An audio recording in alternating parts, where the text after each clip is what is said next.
Hello everyone and welcome back to the Group Fitness Guide. My name is JC. I'm your host and welcome to the Group Fitness Guide. This is where we talk about anything and everything group fitness. So whether you are an instructor or even just a group fitness enthusiast, this podcast has something for you. Today we're talking about something that can completely change the effectiveness of your classes, your participant retention, and honestly your credibility as a coach. And that is how to make your fitness class programming more progressive. I think a lot of group fitness classes are just random workouts. People leave really tired and sweaty, but they're not necessarily improving at something. And while there's nothing wrong with a fun workout just to have a fun workout, clients are eventually going to notice when they're not getting stronger, getting more capable of certain movements, or seeing results. And so today I'm going to break down what progressive programming actually means, biggest mistakes that new instructors make when trying to integrate this, and very simple ways to make your classes feel intentional and progressive without making them boring. So let's get into it. The announcements, we got no more posting schedule, and I'll talk about that a bit later. And now for High Low Buffalo. If you've never done this with me before, this is our highlight of the week, low light and Buffalo random thing. And because we are a fitness podcast, it is all about fitness. So go ahead, use that comment feature on Spotify or YouTube and comment your fitness high, low, and Buffalo for this week. So mine is, for my high, I feel like I'm really learning a lot at the newest job I just started with the newest gym I'm teaching for. And I'm just really learning about who I am as an instructor, the kind of career I want to have, strengths that I didn't know that I had, and I'm really having to face my fears with this job. And so that has been very empowering, and it has been a great experience. The participants that I'm working with are so kind and amazing. The staff there are amazing. I'm having a very good experience. Low, I'm going through a bit of a mental health battle right now. I went through a few weeks of a pretty depressive episode. It was like also right around finals week. There was some other work stuff happening, and I was feeling very depressed. I had a lot of anxiety, and then there was some other stuff with like my eating, my nutrition, my body image going on. And so I just came out of it. And I'm trying to figure out now with my therapist like why I went into it, why did I come out of it. There's all those other things going on that I'm working through, and so my plan right now is to take it easy and not put more than necessary on my plate. And so that means kind of putting social media on the back burner as a when I have the mental capacity to do this kind of thing, and not forcing myself to do it every single day. So that's kind of where we're at. Buffalo, I started teaching some senior group fitness classes at my new job, and I'm really enjoying the community it's brought me. I've shied away from it for a while because the experience I've had has not been great with that community, but this particular one is, and they're just sweet, they're kind, and when they give feedback, it is not ill-intentioned, and it is genuinely very helpful for me working with them because, again, I don't know what I don't know. So let's get into the episode. I want to first talk about what progressive programming actually is. Let's get like a solid definition going before we talk about these tips. So progressive programming simply means that your workouts build on themselves over time. So instead of being completely random, we have a system in place. So in terms of group fitness, we want to focus on developing skills in our classes. We want to focus on building strength, power, endurance, agility, speed, anything like that. We want to focus on increasing confidence, and we want to have ways to track measurable progress. So if we would think about it kind of this way, let's take an indoor cycling class, for example. On your indoor screen, you typically have like RPMs, watts, mile average. Those are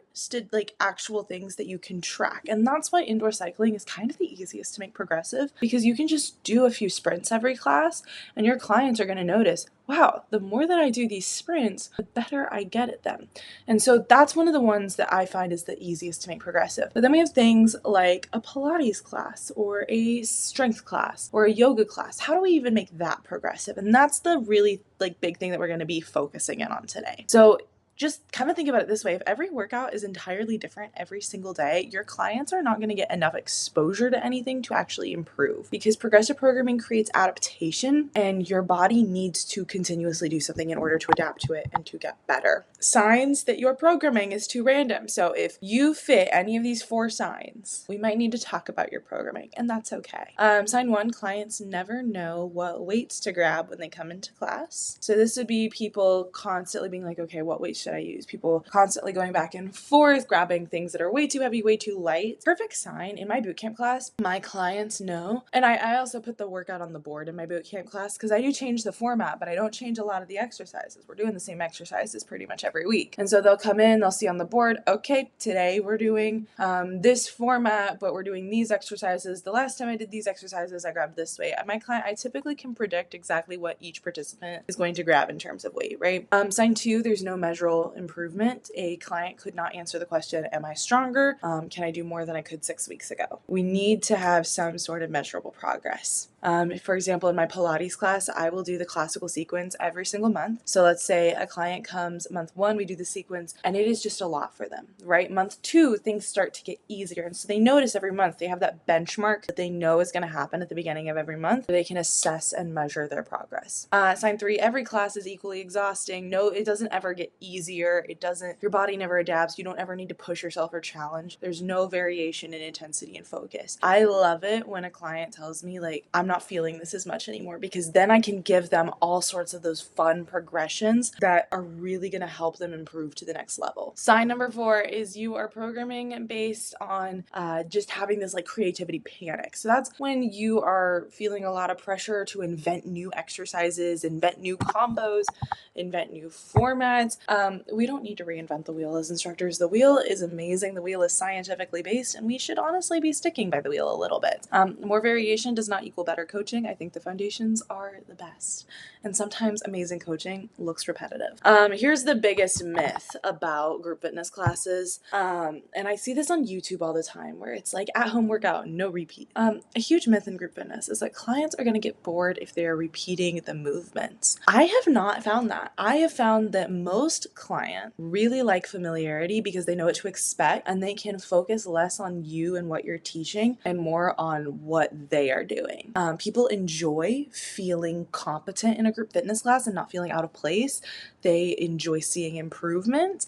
And so what actually becomes boring is when every single movement is a new combo movement that is slightly unsafe, or when they feel lost every class. If our clients feel lost, they're not going to want to come back.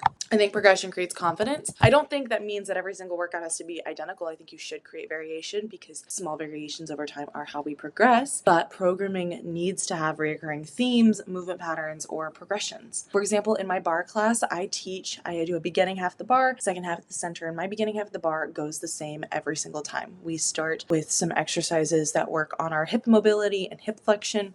We move into bend and lift movements. We move into single leg movements. We move into movements that more target our glutes, and then we target the calves. That is how my bar class runs every single time. So you might not be seeing the exact same squat every single time, but you are doing a squat every single week that you come to bar, and you're going to get better at that squat because I'm probably going to repeat a lot of them. So I want to talk like actual advice, and I have 5 ways that you can make your classes a little bit more progressive. So tip number 1 is to program in blocks. So instead of creating like a random daily workout, try programming in month-long blocks. This has really helped me. I'll set a goal for each class for the month, and all my programming revolves around that. So for example, in one of my aqua fitness classes, our goal this month is taking up the intensity. We want to get better at some of those cardio movements. And so all of my programming is centered around a few select cardio movements that I would like them to get better at. The other things are changing a little bit. I'm switching things up here and there, but those few movements that I've picked out, they stay the same every month. So within that block, you want to repeat your exercises, you want to build intensity gradually, and you want to progress volume and load. So that means, let's say you do a squat for 30 seconds one week. Next week, do it for 45. Week after that, do it for a minute,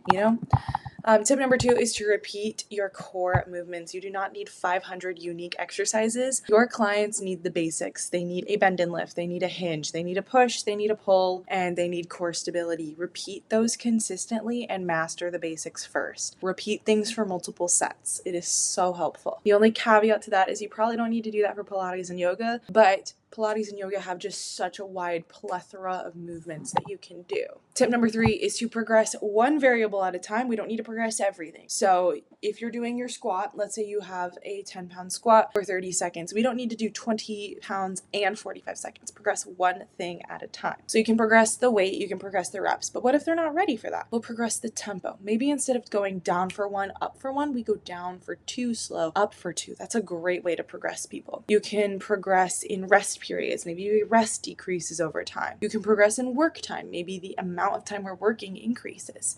If you change everything at once, clients aren't going to track their improvements as being like, hey, last month we only did this for 30 seconds. This month we're doing it for a minute. That's amazing. And then I love this tip. Include your benchmark workouts. Like I talked about my benchmark full classical Pilates sequence. Every few weeks, repeat a workout. Help the client see progress. So for example, this could be like strength benchmarks. Like, okay, this week we are going to do our heavy squat. We're going to do our heavy RDL and like make that workout simpler, but it's going to be harder because you're trying to see where they're going and really explain to the clients that this is proof that you are improving and they're going to love it. And then number 5 is have some intentional training days. Not every single class needs to crush every energy system. You can organize your classes by focus. For example, if you teach 5 strength classes a week, Monday, Tuesday, Wednesday, Thursday, Friday, and you have your clients, your participants are coming in all 5 days of the week, organize those classes by focus. They don't need to be hitting 5 full body days. Maybe you do lower body, upper body, power, muscular endurance, mobility and stability, just things like that keep it fresh and let the systems rest. My final little segment is how do we keep structured programming fun? Because sometimes it can be boring. I know that a lot of instructors worry, like, if I repeat things, are my classes going to be boring? And I think if you coach well, if you make your programming feel really fresh through your energy, through your music, through like the music themes, through equipment variations, the structure is going to stay consistent, but the experience each class is going to feel different. And so I think that that's how we keep it fun, is we take all those other variables that don't really matter as much to the workout, like the music and our energy, and we do that. So let's recap. You can make your fitness class programming more progressive by programming in blocks, repeating those foundational movement patterns that we've been talking about pretty much every episode recently. Progress it gradually, one little thing at a time. Use those benchmarks. They are going to help you out so much, and organize intentionally with your training focuses. Random sweaty workouts are not the same thing as effective coaching. If you are certified, if you are a fitness instructor, you do have the knowledge and tools it takes to give clients results. So clients deserve workouts that are going to help them improve. If this episode helped you, share it with another instructor or coach who's trying to level up their programming. And if you try implementing progressive programming into your classes, comment it down below. I'd love to hear how it went for you. I'd love to see how you're structuring your workouts. And I will see you guys all in the next episode. Bye-bye.